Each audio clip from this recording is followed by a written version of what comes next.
सूरजकुंड मेला देश के सबसे विख्यात मेलों में से एक है। हर साल इस मेले को देखने के लिए देश भर से लोग आते हैं। इस बार मेले की थीम आत्मनिर्भर भारत रखी गई है, इसलिए इसे स्वदेशी दीपावली मेला नाम दिया गया है। मेले का उद्घाटन करने पहुंचे हरियाणा के मुख्यमंत्री नायब सिंह सैनी ने कहा कि देश के प्रधानमंत्री नरेंद्र मोदी के जन्म दिवस से लेकर 2 अक्टूबर तक सेवा पखवाड़ा के रूप में लगातार मनाया जा रहा है। इसमें विभिन्न कार्यक्रमों का आयोजन किया जा रहा है। इसी कड़ी में सूरजकुंड में आयोजित दीपावली मेले का उद्घाटन किया गया। ये मेला 7 अक्टूबर तक चलेगा। मेले की थीम आत्मनिर्भर भारत है। हमारे देश के प्रधानमंत्री का यही मिशन है कि 2047 तक हमारा भारत देश विकसित भारत बने, हमारा देश विश्व की तीसरी आर्थिक शक्ति के रूप में खड़ा हो। आज हमारा देश प्रधानमंत्री नरेंद्र मोदी के नेतृत्व में विश्व की चौथी आर्थिक स्थिति के रूप में खड़ा हुआ है। पीएम ने आह्वान किया कि इसका रास्ता स्वदेशी और आत्मनिर्भर से होकर जाएगा, तभी हमारा देश विश्व में तीसरी आर्थिक शक्ति के रूप में खड़ा हो पाएगा। जो इस मेले की थीम है, इस मेले की थीम आत्मनिर्भर भारत स्वदेशी मेला। आप आत्मनिर्भर और स्वदेशी भारत निर्माण में एक महत्वपूर्ण कदम भी आप बढ़ाएंगे, मुझे ये खुशी है। कार्यक्रम में मुख्यमंत्री नायब सिंह सैनी ने असत्य पर सत्य की जीत के पावन पर्व विजयदशमी की हार्दिक बधाई और शुभकामनाएं दी। मुख्यमंत्री ने राष्ट्रपिता महात्मा गांधी और पूर्व प्रधानमंत्री लाल बहादुर शास्त्री की जयंती पर उनके चित्रों पर पुष्प अर्पित कर उन्हें नमन किया। सीएम ने कहा कि इस मेले के द्वारा शिल्पकारों को प्रोत्साहित करने का अवसर मिलेगा। सीएम का कहना है कि मेले में लगे स्टॉलों में सभी उत्पाद स्वदेशी हैं। मेले में कुछ परंपरागत उत्पादों और कलाकृतियों को भी शामिल किया गया है।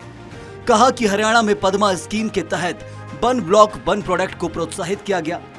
वहीं यहाँ सांस्कृतिक जोन में एक भारत श्रेष्ठ भारत की झलक भी देखने को मिली है। देश के पारंपरिक भारतीय व्यंजनों की झलक भी यहाँ फूड जोन में देखने को मिलेगी। साथ ही सीएम सैनी ने कहा कि इस दीपावली मेले को केवल एक सांस्कृतिक उत्सव न मनाकर आत्मनिर्भरता, स्वच्छता, महिला सशक्तिकरण और सामाजिक एकता का महाकुंभ बनाने का काम करेंगे। नायब सिंह सैनी किसानों के मुद्दे पर विपक्षी दलों को करारा जवाब देते नजर आए। मुख्यमंत्री ने कहा कि अब तक विपक्षी पार्टियां सरकार पर आरोप लगाती थी कि एमएसपी को सरकार खत्म कर रही है। वहीं सरकार ने उस दिशा में आगे कदम बढ़ाते हुए एमएसपी में बढ़ोतरी की है। इससे प्रदेश के किसानों को काफी फायदा होगा। साथ ही सरकार के इस कदम से विपक्ष को करारा जवाब मिल गया है कि यशस्वी देश के प्रधानमंत्री आदरणीय नरेंद्र मोदी जी ने 2047 तक विकसित भारत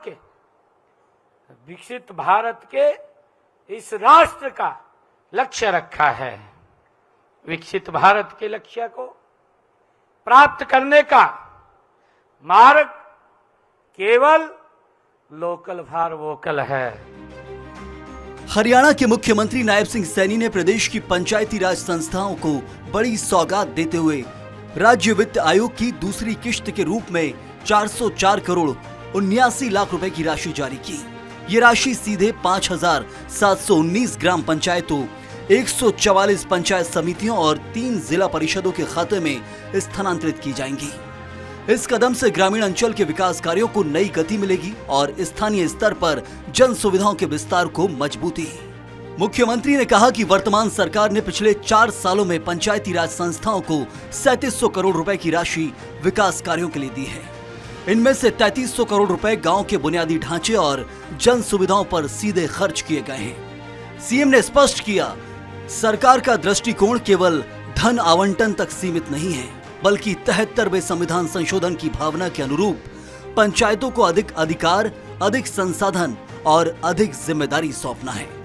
उन्होंने कहा कि जब गांव के निर्वाचित प्रतिनिधियों को संसाधन और अधिकार मिलते हैं तो वे स्थानीय जरूरतों और प्राथमिकताओं को बेहतर ढंग से समझकर विकास के फैसले ले सकते हैं। मुख्यमंत्री नायब सिंह सैनी जिस तरह स्वदेशी और आत्मनिर्भरता की बात करते हुए किसान हित के फैसले कर रहे हैं, उससे साफ है कि हरियाणा सरकार एक ऐसे एजेंडे पर काम कर रही है जिससे आम आदमी और किसानों का भला हो सके। मुख्यमंत्री नायब सिंह सैनी की ये सोच और कार्यशैली उन्हें अपने समकालीनों से अलग करती है। Bureau report, Swaraj express, Haryana.